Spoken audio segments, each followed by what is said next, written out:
Vamos chamar o nosso analista sênior de Inter, Américo Martins, para dar o tom desses últimos 4 dias de campanha. Américo, traz um pouquinho do cenário das pesquisas para a gente e das movimentações de Trump e Kamala. Olá, muito boa tarde a vocês, boa tarde a todos que nos acompanham. Existem dos dois lados, tanto dos republicanos como dos democratas, eles decidiram que vão investir absurdamente nesses últimos dias, obviamente, nos estados pêndulo. E, como a gente tem notado, está aumentando inclusive os ataques dos dois lados. A Kamala Harris cada vez mais atacando as credenciais do ex-presidente Donald Trump, especialmente na questão do eventual desrespeito à democracia. Os democratas acreditam que o Donald Trump é uma ameaça muito grande à democracia por várias declarações que ele já deu do que pretende fazer no governo caso seja eleito mais uma vez, para mais um mandato. No início, desde que a Kamala Harris foi confirmada como a candidata do Partido Democrata, ela adotou um tom um pouco mais jocoso com relação ao Donald Trump, chamando ele de esquisito, esse tipo de crítica. Mas com o tempo ela viu que as pesquisas não estavam mudando e agora, num sinal de nervosismo, resolveu atacar mais. E o ex-presidente Donald Trump também continua e tem inclusive ampliado essa linha aí de ataques e frases xenófobas, racistas. Obviamente a questão daquele comediante que falou sobre Porto Rico ser uma ilha de lixo flutuante continua repercutindo e, aliás, essa palavra lixo está fazendo muito parte dessa eleição tão polarizada nos Estados Unidos nos últimos dias. O presidente Joe Biden não ajudou, dizendo que lixo eram os eleitores do Donald Trump, isso causou uma confusão enorme. Ontem o Donald Trump apareceu num caminhão de lixo, fazendo campanha também, numa referência a essa declaração do Biden.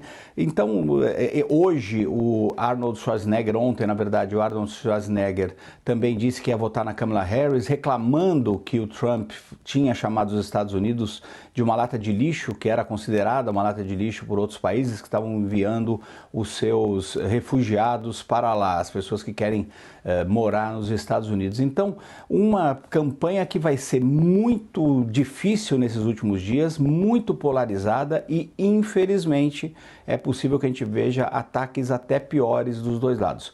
Proposta que é bom, ninguém vai fazer nessa reta final, eles vão tentar mesmo atacar o outro lado para conseguir virar um ou outro voto dos eleitores indecisos, que no final das contas são aqueles que vão decidir as eleições. E por isso essa ênfase tão grande nesses estados pêndulo. A legislação eleitoral brasileira é muito diferente da legislação americana, mas esse tipo de sorteio do Elon Musk aqui seria abuso de poder econômico. Conversando com ministros do Tribunal Superior Eleitoral, isso é muito claro. Américo, pode dar um problema judicial e pode acabar recaindo contra Donald Trump, né? Poder pode, Uribe, mas a gente também está vendo que a justiça americana é muito lenta, especialmente para julgar esse tipo de coisa, esses acontecimentos eleitorais. Os Estados Unidos não têm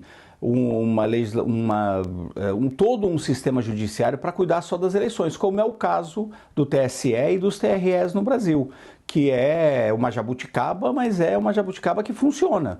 No final das contas, o sistema judiciário eleitoral brasileiro funciona muito bem e funciona especificamente de forma rápida, porque entende que esse tipo de ação pode ter uma implicação nas eleições e que, se não for julgado rapidamente, pode desvirtuar o próprio jogo democrático. Nos Estados Unidos, eles estão discutindo até hoje a questão de 2020. O Trump até hoje não reconheceu a derrota, até hoje não conseguiram chegar numa ação mais firme com relação à parte dos invasores do Capitólio. Os invasores foram presos, mas as pessoas políticas, o Donald Trump, por exemplo, e outros envolvidos, até hoje continuam procrastinando tudo e a justiça vai muito devagar.